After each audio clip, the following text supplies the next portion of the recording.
Ugh. All right, bro. See if I can find the pictures from last night. I had I drank a whole pitcher of beer. Oh, nice, man. It was a bigger pitcher than I thought it would be, but I That's had usually how committed it when I goes. bought it. So, let me see if I can find it. Um, 1 second, buddy. There you go, bro. God damn. So that's why my head hurts right now, and I'm a little bit out of it, everybody. All right, we're still waiting for it to pull up here, man. Really? What's up, Corey?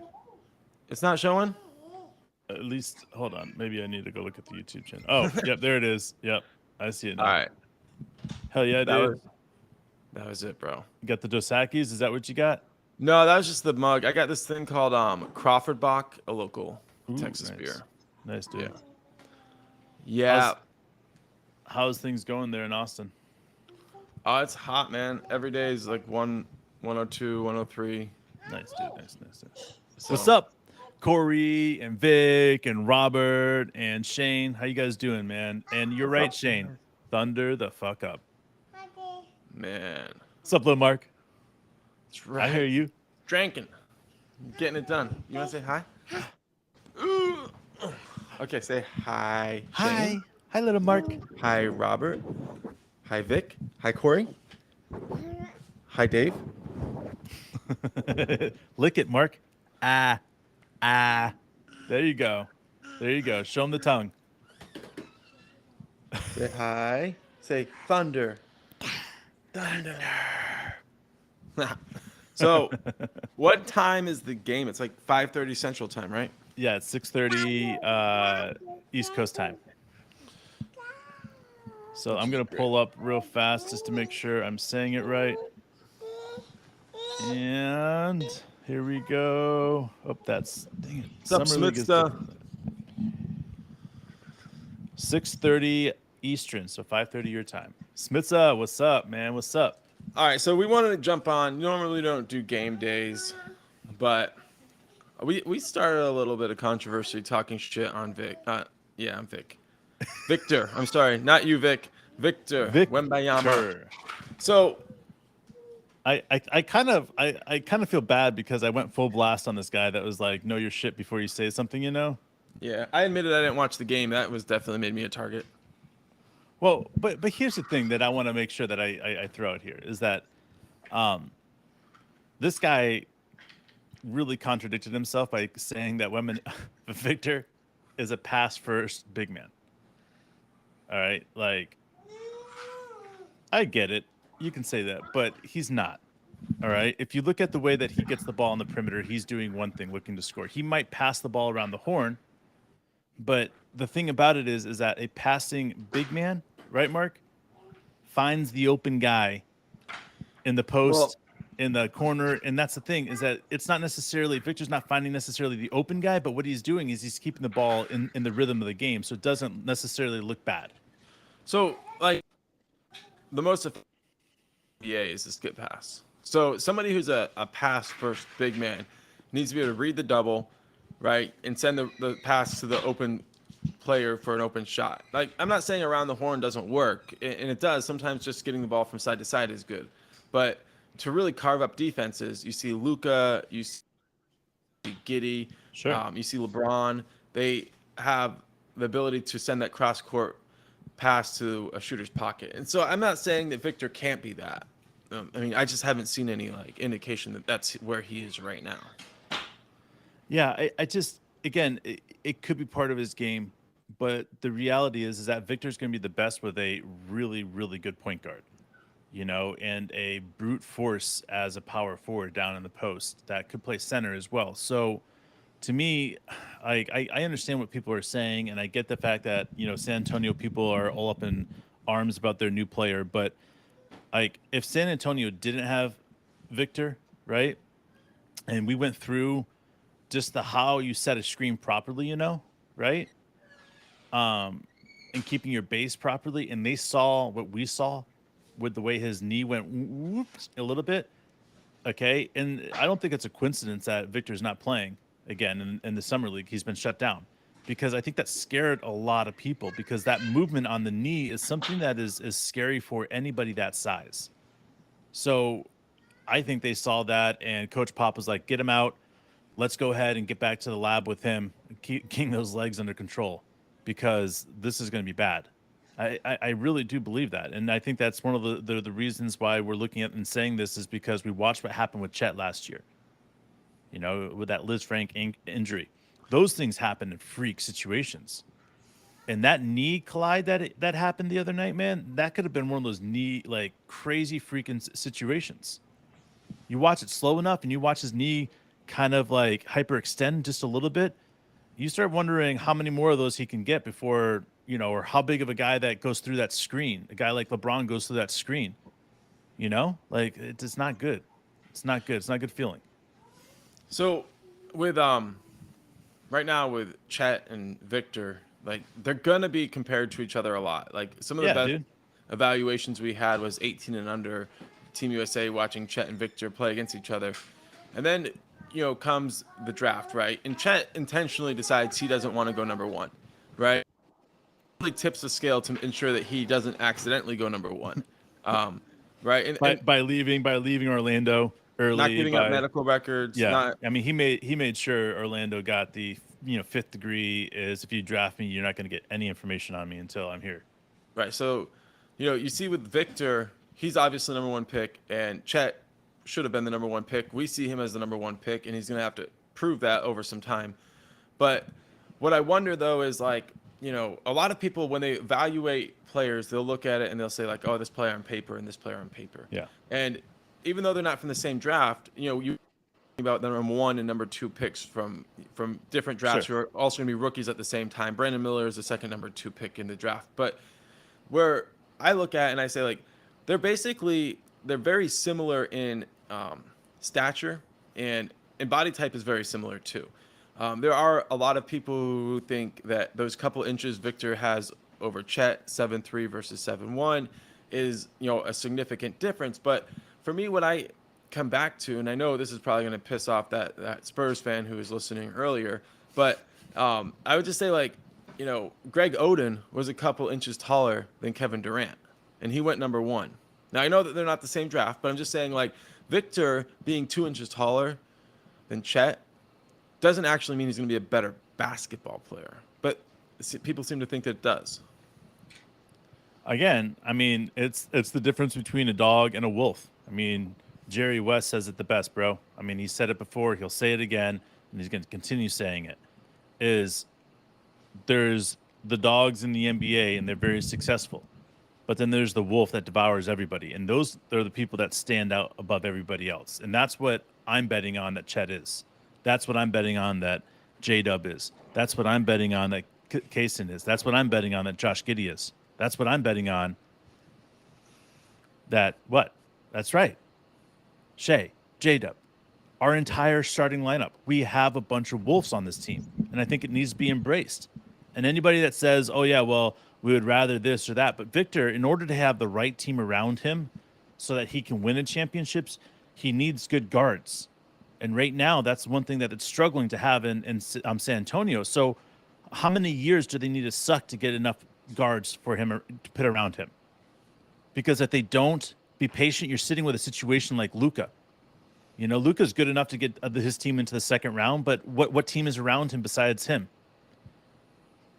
I mean, Kyrie's good, but there's no other team. When you're playing against one or two guys versus a whole team of 15 guys being run in and run out, different lineups. I mean, again, 75 different lineups, so you can go at any different time with these different guys. Like, you're not sitting. I mean, I'm telling you, we have the analytics guys that are sitting there looking at every single possible lineup that would be good against this team, against that team.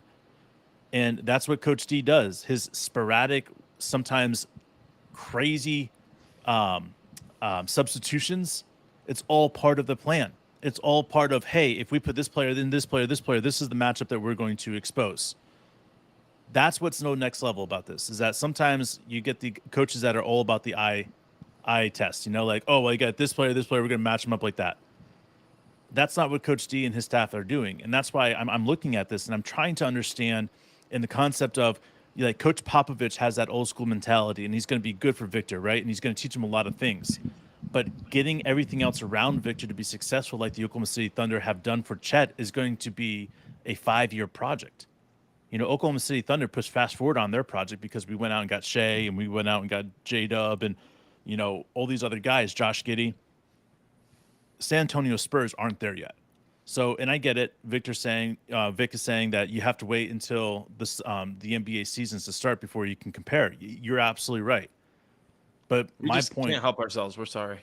But my point about this whole thing is that, like, how are you going to compare a player that is like Victor, that's probably going to average 20 something points his rookie year, you know, 10, 12 boards, to a guy that's going to be a lottery selection next year, to a guy that's going to be the second or third best player on his team in a Western Conference showdown of the top 5-6 teams there. Like, how are you going to compare that? Like, you can go back and say, you know, people are saying, well, if you compare this player to that player, like compare Luka to Allen Iverson, or compare Dirk Nowitzki to blank. And it's like, listen, I compare those players, yes, but one of the reasons that these players are so successful is they have championships. You know, think about it. Charles never won a championship. And every single time Charles and Shaq are together, Shaq lets him know he has no championships. You know?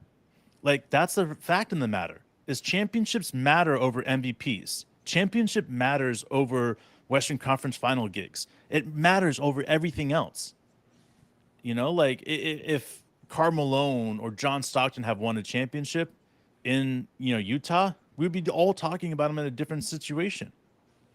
But for 5 years, they couldn't get it done. Yeah. What's up, Road Dog? What's up, Riddles? Yes, we are now child friendly, although don't tell anybody. Wait, what? Just because I had my son. Yeah. Okay. I was like, no, not on YouTube, man. No, it's okay. It's all good. It's all good. I want to give a quick shout out to everybody who's been, you know, support recently, the members, and anybody who just, you know, jumps in the chat. We love you too. But there's a bunch of people who have started. Give them a shout out. We love you guys. We love you. Mark Howitt, Ryan Sheffield, El Sombra, Niner by Nature, Unk, John, Blake, K Bizzle, Smits, what's up, man? Cameron, Wayne, Bluegill, Golden Soldier, Ben Mack, and Calium, our newest Thunder family member. Thanks for joining us. We love you guys, and we're pumped up about what we're doing here. Dave and I were just talking a second ago, right before we got on, about working out all the details for the call-in show. We're doing a call-in show, guys. It's coming soon. We're figuring out how to use the toys, the tools that we have at our disposal. We are just a couple of hillbillies on the internet, though. No, we're doing this really, really fast. Like I told Mark, I was like, there's so many things that we can do with this, but really it's about connecting to the guys out there that connect to us. So, and girls, like, and girls, we've had everybody. A few of you girls through the years. I say a few, but I feel like it's amazing to be able to have what's up, some Aaron, of you guys Durant, out there. So, Oklahoma. Aaron, what's up, man? That's awesome, Durant. Yes. So, the Rockets tonight. That's right, Vic. 6:30 Eastern, 5:30 Central. Listen, man. Anytime we play the Rockets, I want to smash them. I just do. I don't even care if it's summer league. I just want to just smash them. So, yeah. Smash them. I mean, let's talk about the Rockets a little bit. I've noticed that they have a summer league team that they're pretty excited about. Jabari Smith has been playing well. I saw Tari Eason was playing well. Here's the thing. I don't watch these games. I only watch the Thunder. So I hear things. I see like little highlights. And it seems like at this point, the Rockets are pretty pumped up about the season because of what's happening at Summer League. Yeah, they should be, though, because look at the signees that they have off season. They're still not done. I don't think they're close to being done. I think they're still trying to make it a trade for another big name player. And that's cool, man. I'm all for it, because the more money they spend and the more they take out the chances to sign some of these young players they have. So I'm cool with them doing this like half-ass rebuild. I do expect them to make a splash in the beginning part of the season. They have some good pieces, but again, we're talking about the Rockets. So for them to go and make the playoffs this year, it would be a true miracle and masterpiece of the coaching staff and everything else like that, which again is possible that could happen.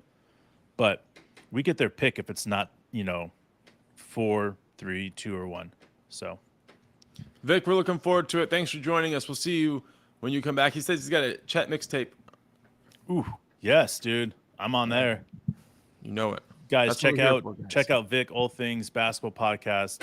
He is amazing. He does some really good work. Great interviews. He knows what he's talking about. So check him out, guys. For sure, man. We always enjoy them and pumped up about anybody who takes the time to create, a special video or, anything for the Thunder. So we always appreciate that. We love sharing it. We love talking about it. This is an exciting time because right now it's the summer league, but when you look at the schedule, it ends abruptly, and then the dog days enter.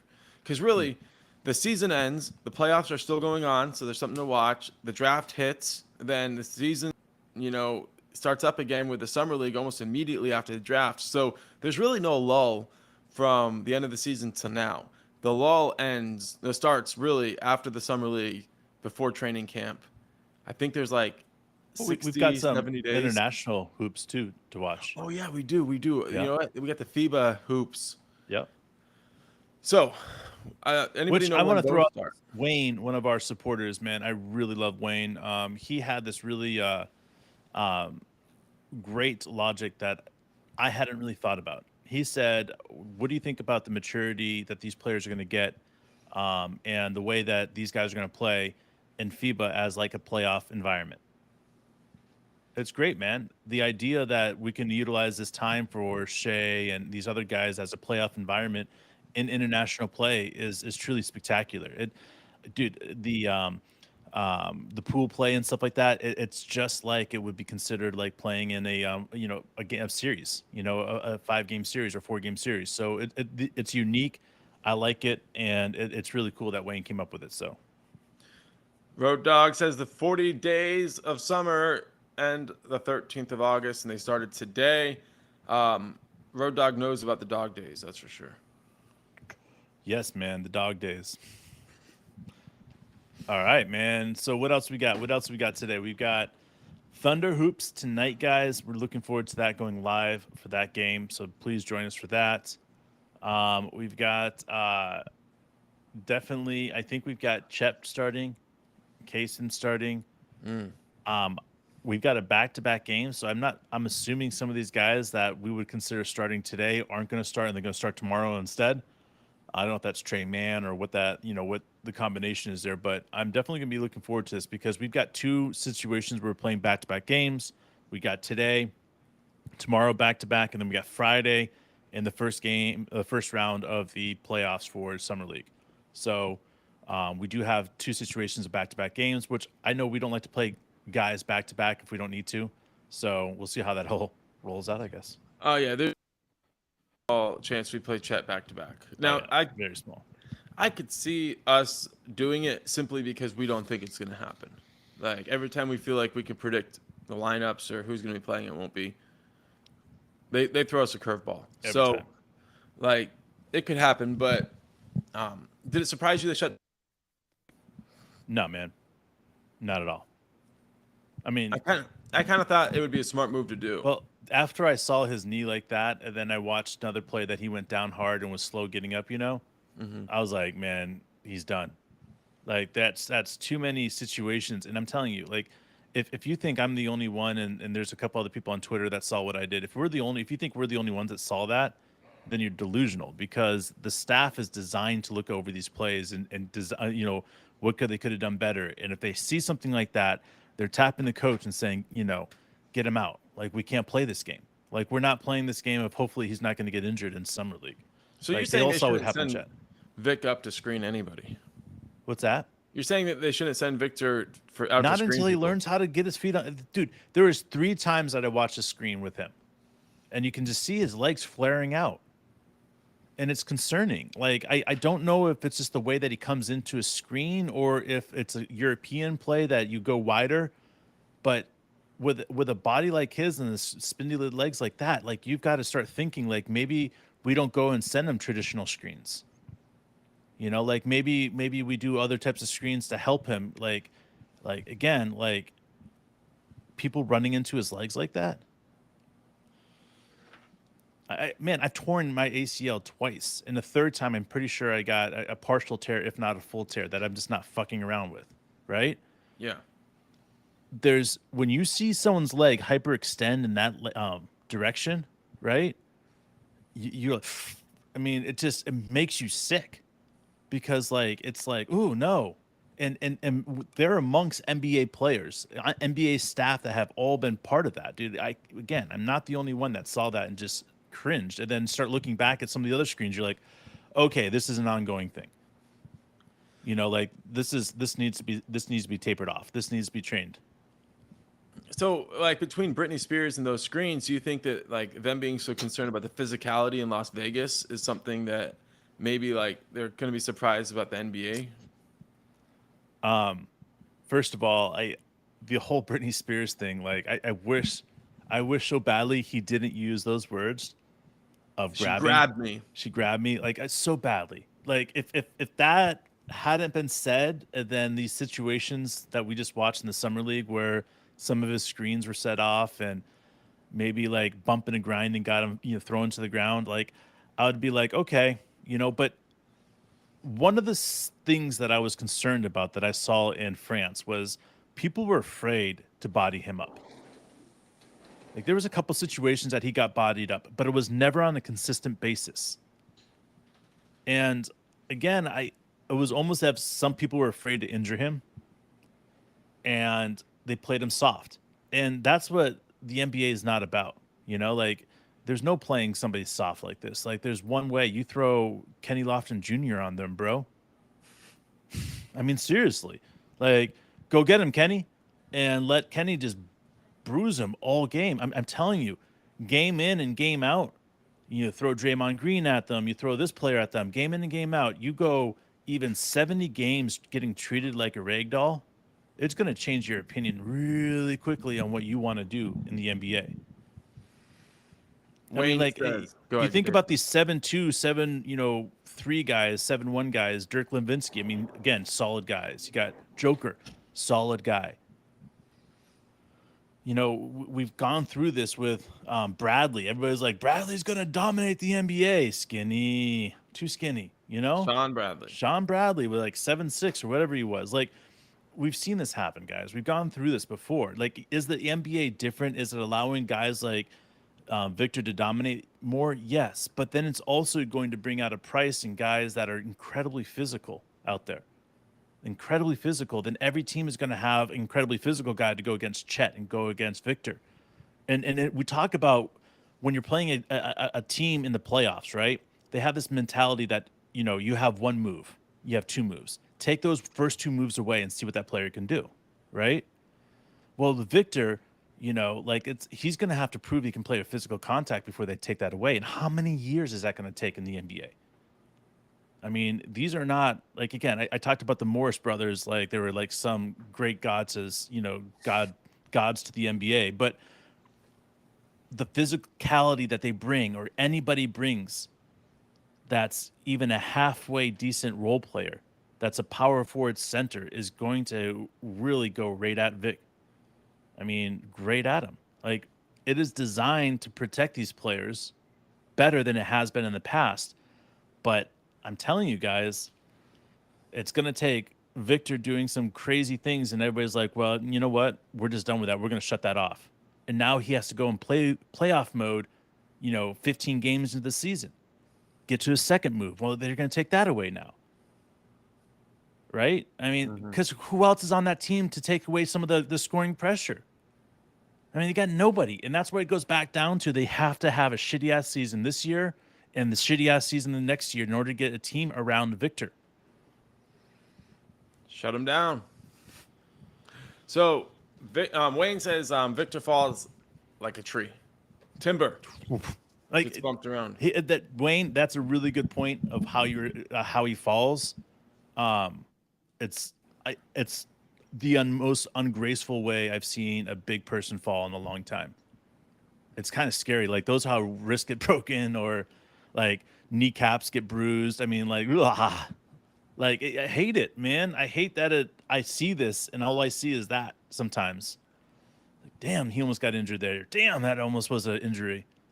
Like I feel like I'm walking around behind my son Timmy on a hike, and every single like 3 seconds I'm picking him up because he wasn't paying attention and kept on falling on the trail.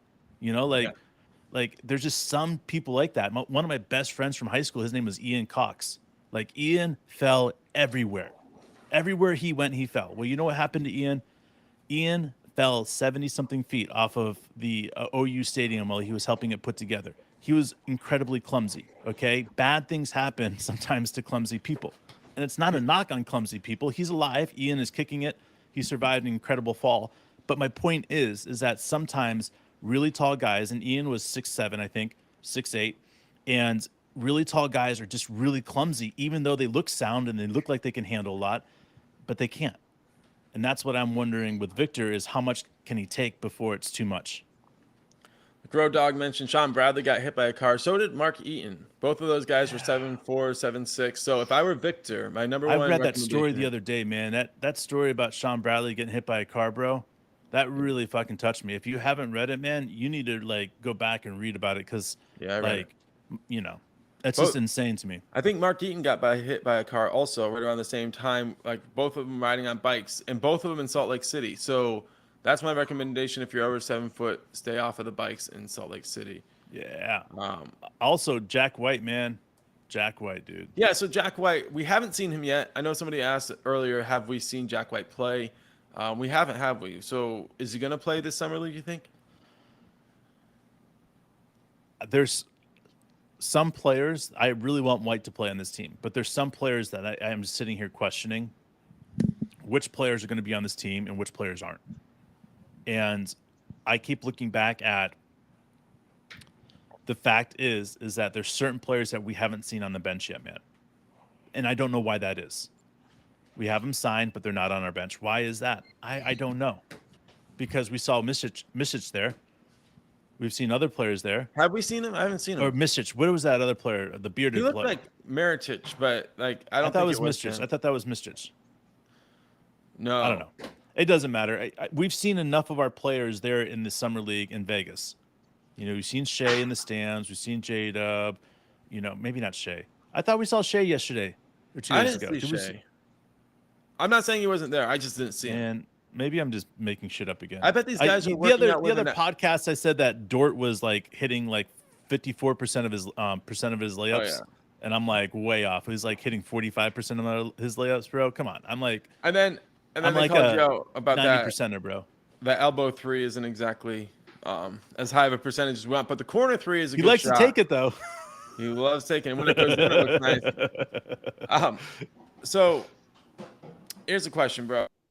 Do you think, like Wyatt is saying, you can throw Dort on Victor, and because of the leverage, he'll have somewhat of that Kenny Lofton effect, or is that too much of a size give up there? No, I agree. Again, anybody that can take Victor and make him feel it in his legs is going to be put on Victor. I mean, this is trial and error in the NBA. It's going to be rough for Victor for a very long time. I mean, like every shape and size is going to be thrown at Victor. I mean, every single shape and size. They're going to find out what's the most effective way to guard Victor. And then if it's not effective, then the next team will try something else, and the next so on and so forth. I see Josh Giddey playing Victor a lot. I see Chet playing Victor. I see, you know, I wouldn't be surprised if they put Dort or even Shea or even J-Dub on Victor. Like the physical contact that he's going to be able to get from all of these guys is truly spectacular. And all these guys have 7'2" wingspans. So, like, why not?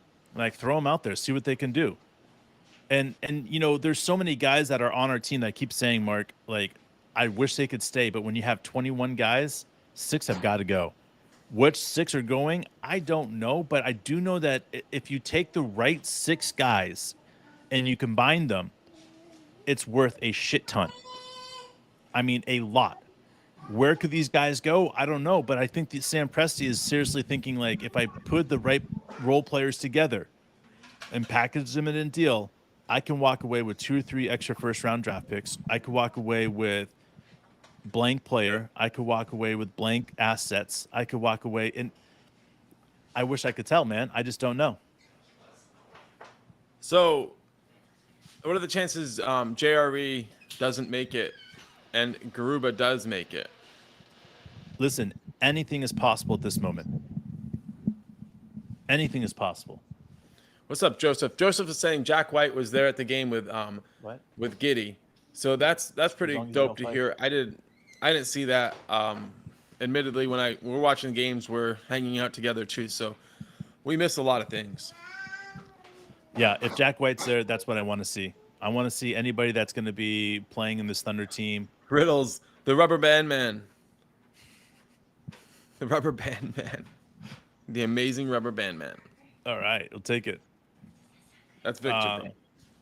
Rubber band man, rubber band man. Oh man, I dig it.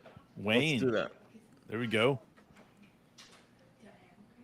So, Wayne's talking about Victor risking his ankles, shoulders, collarbones, fractures in the arms, with maybe his wrists, and he sticks his fingers in the wrong places too. That's what she said. That's what I was wondering. Road Dogg thinks maybe bye-bye to Tai. Well, listen, there's just going to be a lot of these guys. I'm going to say this is that there's Tai, there's Garuba, there's JRE, there's Trey Mann. There's a number of these guys that if you're sitting down with the Oklahoma City Thunder staff, you're going to get different opinions of which players to keep and which ones not to. But here's the reality. Two of the 4 guys I just mentioned have to go. Because if you look at it, the way that this structure is, and we have like 4 other guys that are older players that we could get rid of without touching our young assets. But to me, it's about who you value more. Do you value Tai more than JRE or Tai more than Trey Mann? I mean, these are decisions that I wish I could make, but I can't. Like, it's so far beyond my pay scale. So Joseph saying we get 15 plus 3 two-ways. Yep, that's 18 total. All right, so But we can't go Tai 2-way. He's a first round pick, guaranteed contract. You can't go Garuba 2-way, guaranteed contract, first round draft pick. So you can't switch those guys over. Obviously, Rudy Gay, veteran, not a 2-way contract. We could go down this list. Wayne got tickets for the Boomers August 14th. Couldn't get courtside, but got 6 rows behind Australia. Hell yeah, dude. That's sick, man. Dude, you got to come up with some good things to yell towards those players, man. Get them to look back at you, maybe throw some I don't know, cool Jock elbow straps. Oh, you took it there, man. I was gonna say like wristbands or like elbow pads or whatever players, but I mean jock straps are something that I'm sure somebody would get use out of. All right, Joseph, I'm over the Poku experience. You know what? Here's the thing. I'm not. And I want to explain to you why I'm not over the Poku experience is because I still think Poku can average 2 to 3 blocks a game with 15 minutes of play. Why that's important is because we're going to be playing against guys like Victor that Poku can go guard. We're going to be playing against guys like Eaton and some of these other bigger bodies, and having somebody like Poku. Eaton? I mean, Eaton from the Jazz. I mean, he's a big body. He's retired. Mark Eaton. No, I'm talking the 7'4" player that. The guy from Eaton. Auburn. No, the guy from Auburn. Walker Kessler, that guy? No. This guy's Eaton. I can't even remember his name. His first name. Anyways, he was drafted, or he might have gone back to college. He played for Purdue. Oh, the Purdue guy? Yeah. He went back to college. He didn't get drafted. He decided to go back. Oh, okay. I thought he went. Okay, you're right. Anyways, so getting back to it, man. Like, I feel like we have to have a second Poku or a second big body out there. And Poku, for me, he's skinny, yes, but he's proven that he's not afraid to take the shot when he's open. He can play defense incredibly well. he fits really well next to Chet, or he takes that 5 position, pretty well. So put him at the 4, put him at the shooting small forward. It doesn't matter. Like, he can play a lot of different positions on defense. So if he's not going to be a lot of money and we can keep him, then I say we keep him. So Joseph had his Blue furry jacket. Just being honest about Poku moment, and then we had a few people jump in and say, "Hey, hold up." So Deep Light Gaming said he loves Poku. Corey, the only thing that man can't block is my love for Poku. So I dig it. Joseph says he's just got a weak basketball mentality, but I would say that his body is weak, but his mentality, I don't think is actually weak. I think the way he thinks the game, the way Coach Daignault talked about him being a connector, the way that he defends the basket, he gets out and runs. I think he really thinks it right. I just think his body is having trouble handling it. Yeah. Can we get that up there? He's not the only tall, thin guy in the league. So, can we get 50 games out of him, 60 games out of him without him getting hurt? I know that there will be some, turned ankles or, whatever. There's going to be some inflammation that he needs to take some rests on. But, really, 50 to 60 games without injury would be really big. Oh, I 100% agree. 100% agree with that statement there. Is our goal is definitely to get 70 games out of every player. I mean, think about that. That's 12 games they miss. I feel like that's a perfect amount of time to rest for a lot of these guys to ensure that, whether it's a back-to-back game that's, after, 5 games and 6 nights and, what I'm saying, and a back-to-back night, like, I want them to be able to take these games off and be okay.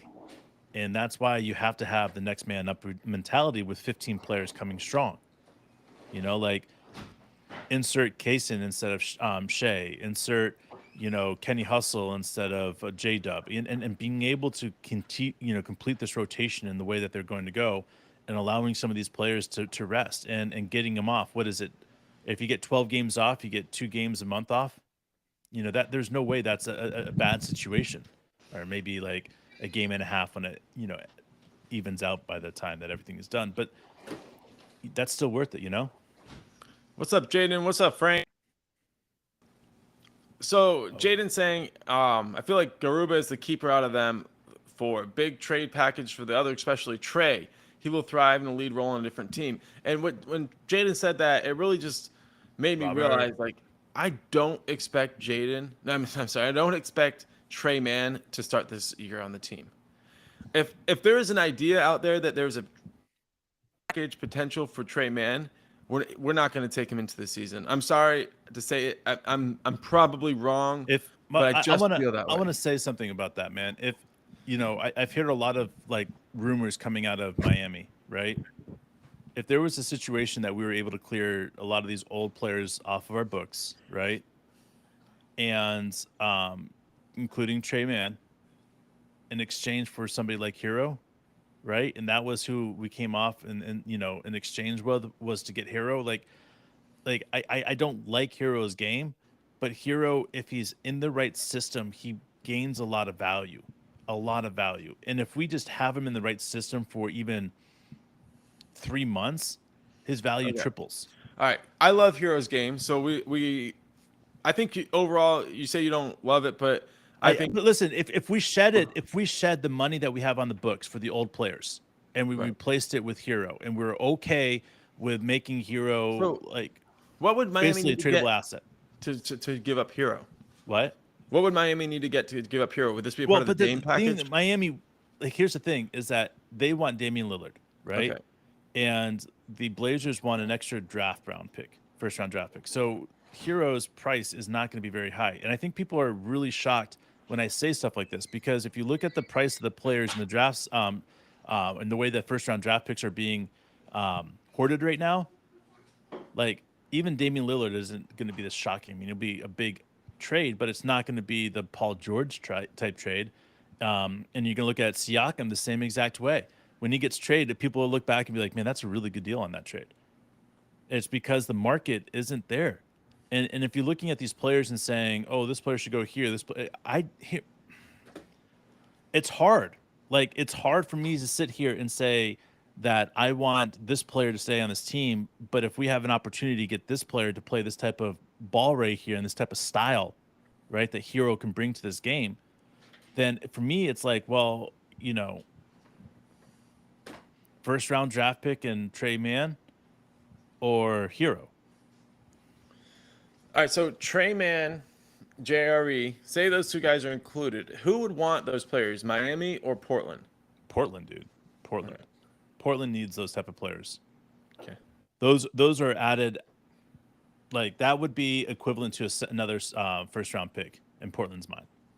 So they would get 2 first round picks for that adding. I don't want Hero to be on this team, but I could see how Sam Presti and the guys are sitting around saying, how do we clear some of these, contracts off? Rudy Gaze and some of these other guys. What's up, right? Tobias? And this is one of the ways you do so, is you trade out 6, 7 guys for 1. Honestly, you could do 2 trades where you do 3, right? Or you're sending players to Miami and you're sending players. Like, I don't like. I want to say that Victor Oladipo will stay on this team and Kenny Hustle will stay on this team, and some of these guys are going to stay on this team. But the reality is that if we have an opportunity to get a player that is an all-star type shooter, it's going to be hard to say no to that. Or if we have a player opportunity to get a big man that's an all-star type big man, it's going to be hard. Whatever Sam wants to do, it's going to be hard to say no to that because we have the assets to be able to burn in that scenario. And I hate saying assets like our players are assets, but this is doggy world here. And if you are added to a package that returns something that's 10 times better than you are, I'm sorry. We've appreciated your service. And we want to make sure you're in a good spot. But we want to make sure we're in a better spot. Wayne wants to know how long before they're using AI and coaching team strategies in real time. Well, I do think that that's something they're already doing, is that Really? they type in the players that are playing on the court and the stats and what they're good at, and they already have all these stuff. And then I think teams have these lineups that they start with that would be best for those. And the computer generates what they think would be best. And obviously, coaches would tweak it or whatever, but I think the first interaction with the NBA and AI is how to utilize our certain players that we have on the bench versus their players. Matchups. That's interesting. All right.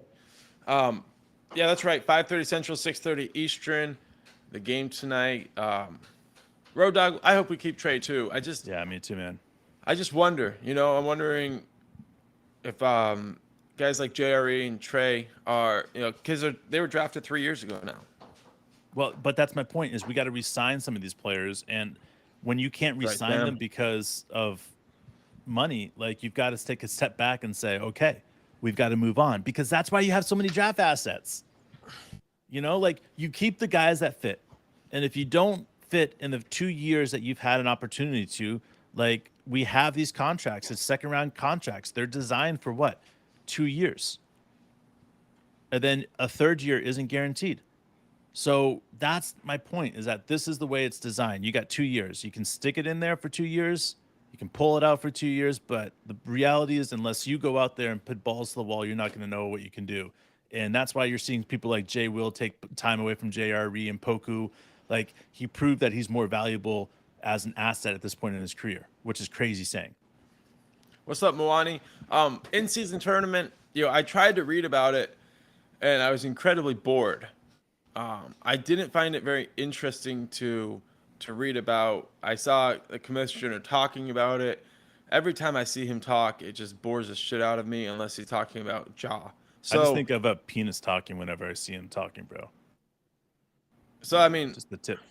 Some people find it entertaining. I don't. So what do you guys think about the in-season tournament? I think sometimes people try too hard to make things exciting. In the end, I enjoy all 82 games of the Thunder season. I can see why some people don't. So, but for me, it's like, you're not going to make it any more exciting with a stupid in-season tournament. Personally. I disagree, man. I disagree so much. Here's the reason why: is that, all right, mid-season is always getting blah, right? Like, it's just going and going and going. Like, I think I've missed 3 games in the last 4 seasons, I think, right? maybe 4 games. But the point is that it just goes and goes and goes. You add this type of excitement, right? And you throw this in as an experiment, dude, I'm telling you, it's going to be like on a team like the Oklahoma City Thunder, where the $1 million actually means a lot to the players on a young team. Like, you're going to see these young players come out and show something, because the extra money that's being, gifted to these players that they win is a substantial amount of money. And these guys are going to need it. So like, it's all about that, man. Like, and on top of that, if you're playing in the championship game, it only adds 1 game to your regular season. So to me, that's like, I like it. Well, Add some not flavor. everybody in the chat likes it. My side, but maybe it'll be exciting. Look, every time, like when something new comes out, I'm like that guy that seems to always kind of be like That's right, Robert. the grandpa, like, well, what's the point of that? I don't really see why we need to do that. So I end up being that way. So I mean, I'm probably wrong, because a lot of these things that Commissioner Silver has done have turned out really fun and exciting. Sure. So I mean, I think that there's certain things that I would like to see in the NBA change. that's me, Corey. But I don't know. This in-season What's up, tournament Luke? has a lot of like possibilities to change Major League Baseball, change the NFL season, and adding something like this that means something to teams that are even like shitty ass teams, that gives them more inspirations to win. Man, like, I can see a struggling Lakers team, right? Think about this. The Oklahoma City Thunder were thumping during that time that the midseason tournament would have gone on. They were kicking ass, right? And some of the teams in the West weren't. Imagine the Oklahoma City Thunder as a young team all of a sudden winning that tournament because they're just clicking at the right time. I mean, you can't tell me that that's not going to mean something to the players and to the team. And like Unc is saying, like, for us being a young team, it might be the best thing that we go out and try to win the damn thing. Hell yeah, dude. Sam thinks our group is extremely winnable. Yeah, you could. I mean, this is our chance to like put our balls on the table and say, "Fuck off, guys. We got a chance to win this." So, bam, let's do it. The last thing NBA needs to do is start mimicking soccer. That's a good point, Road Dog. Got a tip of my hat there. Trey is definitely a dog, and with that being said, he seems to be ball dominant. Balls on the dominant side. On the domination side. All right, but I definitely agree. That's kind of why I'm like, maybe there's another team that would look at him and say like, hey, we would like to give him, 18, 22 shots a game. I don't know which team, but maybe there is a team out there. All right, Riddles, Ugg, I want to say this. There's nothing too trippy about anything, as I'm holding this t-shirt up so you guys can see 1943 Albert Hoffman, guys. Nothing too trippy about what Wayne was going to wear. I have mad respect for a fuzzy blue jacket that Wayne is talking about wearing. So get it, man. Yeah. I'm sure Giddy will remember it too. I mean, he looked sharp in that fuzzy blue jacket. So yes, dude. Road Dog wants him to get rid of the worthless All-Star game. Dude, I've been like for getting rid of that worthless All-Star game for quite a while, but that's not gonna happen. All right, so Wayne says, I like the idea of a championship league like soccer instead of the World Cup. Could be fun.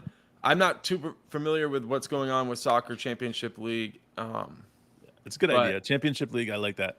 Yeah, you're playing against other teams in the world or in Europe.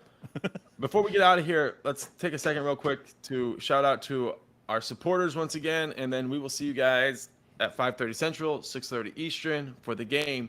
Mark Howitt, Ryan Sheffield, Alsambra, Niner by Nature, Unk, John Flatt, Blake, K. Bizzle, Smitsta, Cameron Peters, Wayne, what's up? Bluegill, Golden Soldier, Ben Mack, and obviously our newest Callum. Ben and Callum joined us yesterday, and we appreciate it. Dude. This is just something that we're trying to do fun, and we're trying to the worldwide Thunder family. I mean, much can't get more amazing than that right there, man.